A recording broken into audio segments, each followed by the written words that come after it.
Hi to all. நான் உங்கள் நண்பன் விக்னேஷ் பேசுகிறேன். நம்ம நிறைய மூவிஸில் ஆகட்டும் எல்லாத்துலேயும் வந்து கேட்டிருப்போம்.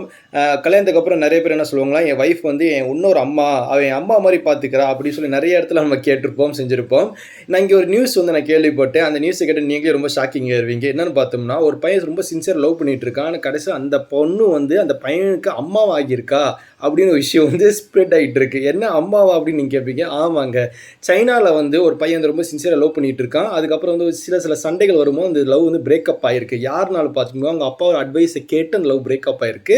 அதுக்கப்புறம் அவங்க அப்பா என்ன பண்ணியிருக்காருன்னா, அந்த பொண்ணுகிட்ட கொஞ்சம் கொஞ்சமாக பேசி பழகி அந்த பொண்ணை லவ் பண்ண வச்சிருக்கா. ஏன் பார்க்கும்போது அந்த பொண்ணு மேலே சின்ன க்ரஷ் இருந்திருக்கு.